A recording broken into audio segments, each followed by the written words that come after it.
Kjo është pjesë e hetimeve, unë nuk kam asnjë dieni për këtë dhe nuk mund të bëj asnjë koment për gjysmën vërteta që dalin lart e poshtë.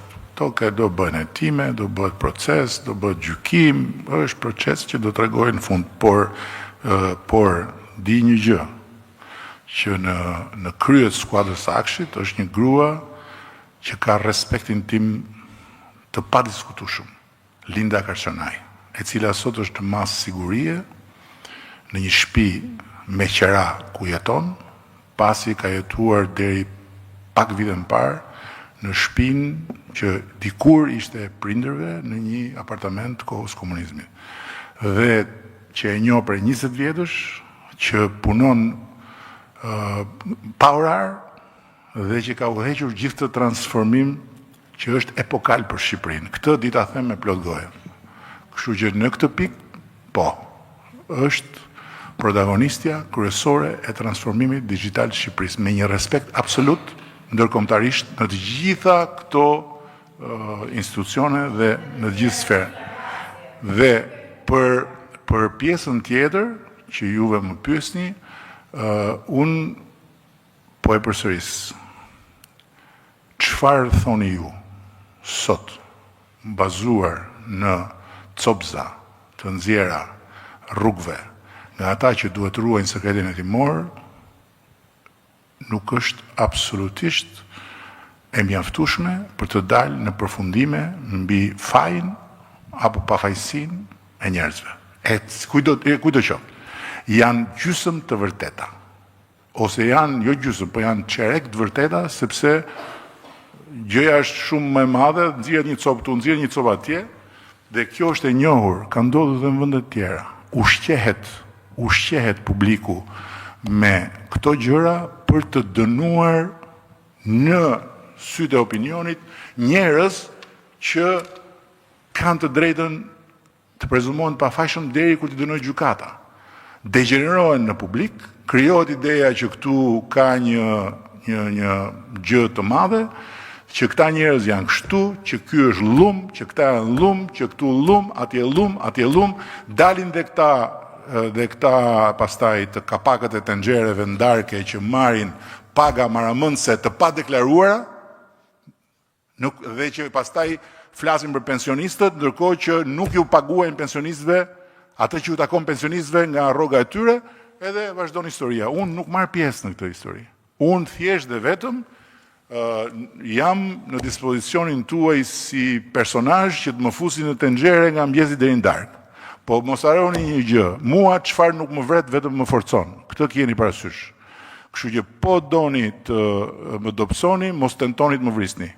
Flas të më vrisni metaforikisht, se larg qoftë fizikisht, se atë pastaj nuk e kemi në dorë, po flasim për këtë që ju keni në dorë. Urdhëro.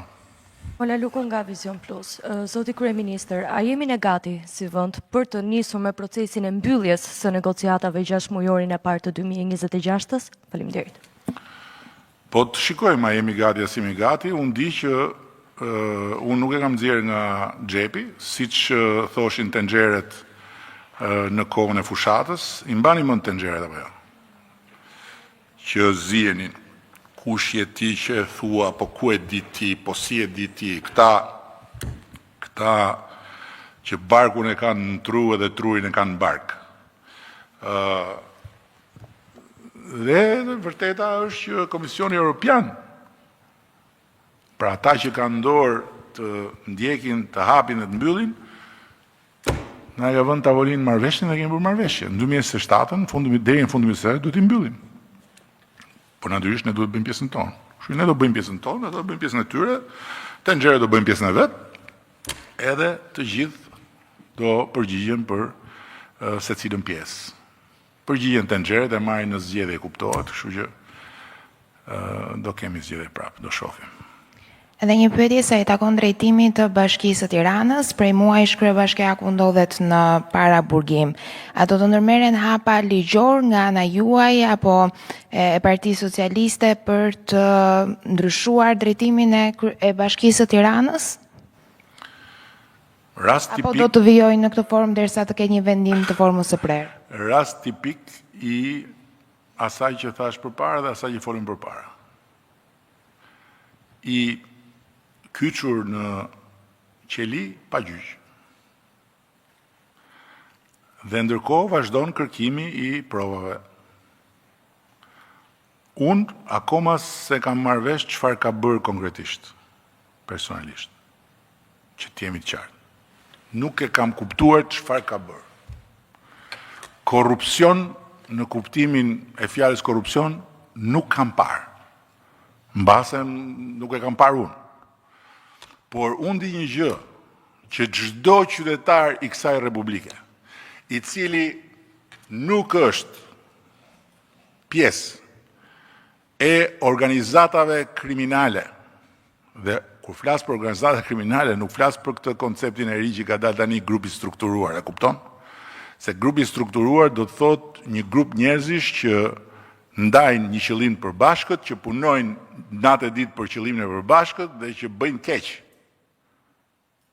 për një qëllim të përbashkët. Këta janë tjetër gjë.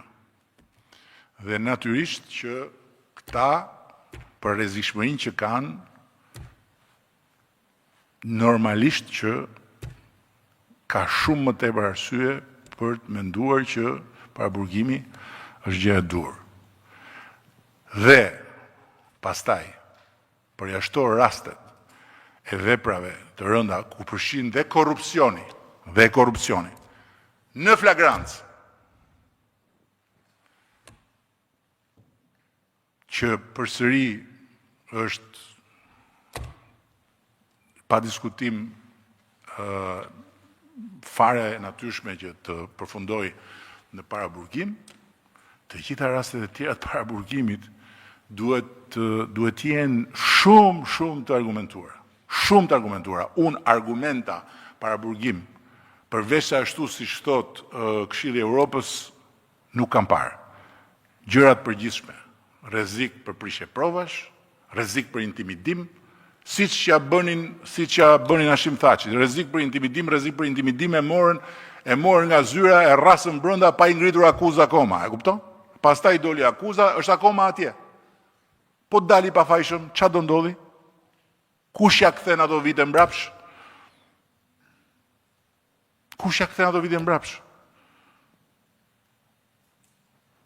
Që në fund të ditës ka një akuzë për cilën e mbështet populli vet, në kuptimin që nuk e pranon populli vet.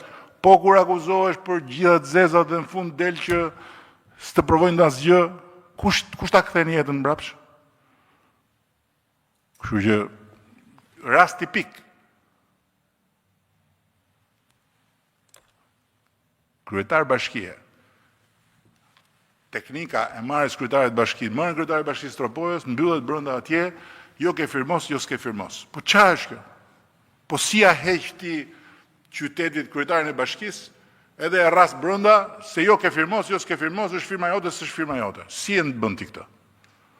Si e bën ti këtë më? Ai është zgjedh nga populli atje. Merë, gjykoje, ka të drejtën e gjyqit njeriu në një drejtësi demokratike. Dhe në fund, me prova, futen burg, nëse është për burg. Po s'mund ta burgosësh ti se do ti, dhe se ndihesh ti i fortë. Kjo është normale, nuk e bën asnjë vend, nuk e bën asnjë vend. Ne e kemi, në mos gabohem, atë numrin e të paraburgosurve, 94 në 100.000 veta. Mos gabohem. Ose në 1.000 veta. Belgjika ka 10. Tani, qa mendoni? Mendoni që Belgjika ka më pak kriminalitet se Shqipëria? Belgjika ka më shumë kriminalitet se Shqipëria. Belgjika është epiqendra e shumë gjërave që lidhen me drogën e me krimin e tjerë e tjerë. Belgjika është i vend me shumë probleme. Po është vend demokratik, është vend ku ka drejtësi demokratike, si merr fut burg, hajde burg, pa gjyq. Kjo është e pa. Tani dhe më bën pyetjen, ç'a bëhet? Duke qenë pikërisht se është krye qyteti, nuk është Edhe Tropoja nuk e ka luksin ta ketë në burg kryetarin e bashkisë. Pavarësisht se është në arrest shtëpie në atë rast, po çën si ka, nuk shkon punë.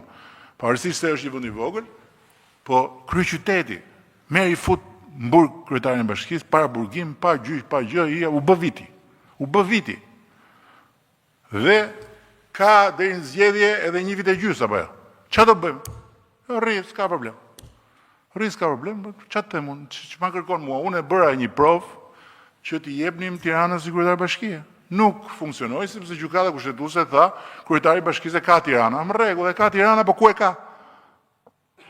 Pa nxjerrin pra ta çojnë atje. Vazhdoi detyrën, pastaj nëse gjendet i fajshëm, shkoi të bëj dënimin. Ç'a bëhet këtu kështu? Kjo nuk shkon edhe këto janë probleme që duhen marrë seriozisht nga të gjithë. Duhet i marrë seriozisht qeverisja gjyqësore, duhet i marrë seriozisht inspektori i lartë i drejtësisë. Duhet i marrë seriozisht këshilli, duhet i marrë seriozisht vetë protagonistët. Këtu janë njerëzit. Hetohen, gjykohen, e pastaj ndahet shapi nga shaqeri, por nuk mundet do të si mundet Çfarë këto kontrolle banesash, 50 kontrolle banesash për gjëra që kanë ndodhur para 5 vjetësh? Çfarë janë këto? Çfarë janë këto? Si mund të ndodhi kështu? Pastaj kontrollet banesave kanë rregulla. Mund shkosh futu atje, hajde të kapim çat kapim, gjejmë në gjë. Po të shohësh ligjin. Dhe mua më shqetëson për atmosferën që krijohet, më shqetëson për tensionin që krijohet, po natyrisht që për tenxheret është gjë e madhe, sepse Krishtlindjet, viti i ri, ç'pun kanë tenxheret me këto? Tenxheret kanë, shkoj ke shtëpia këtij, shkoj ke shtëpia, doli shtëpia, u fut ke shtëpia, u kap kjo. Një gjë e smur, komplet, sipas meje.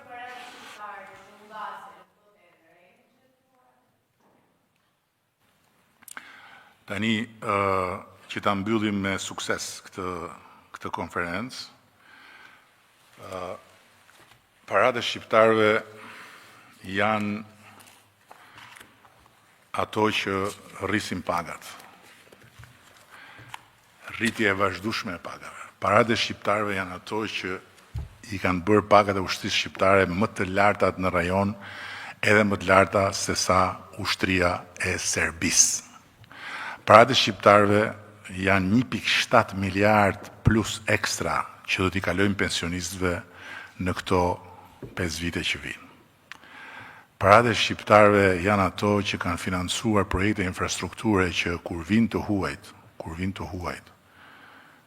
që i kanë bërë këto projekte me BN. Thonë, si ka mundësi që ju i bëni këto projekte dhe nuk jeni në Bashkimin Evropian? Në kuptimin që çfarë janë këto? Këto janë paratë e shqiptarëve.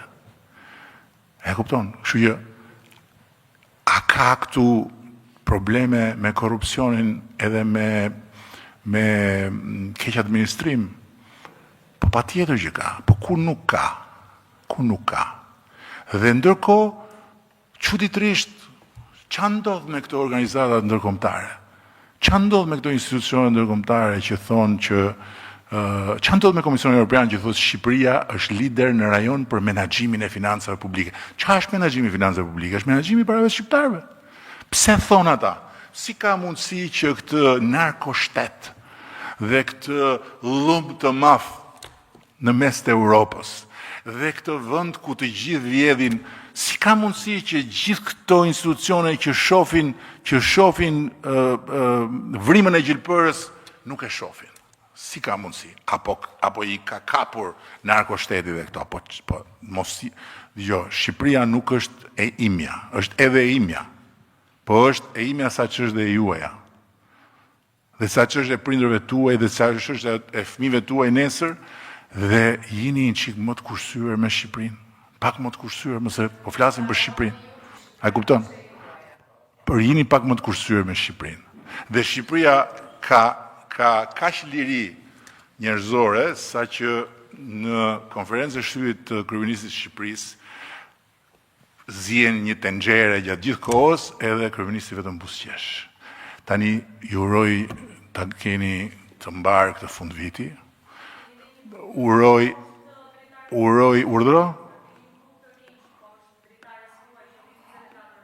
Po shko dhe ti aty poshtë dritares. Shko dhe ti poshtë dritares aty se po atëherë çfarë problemi keni? Çfarë keni?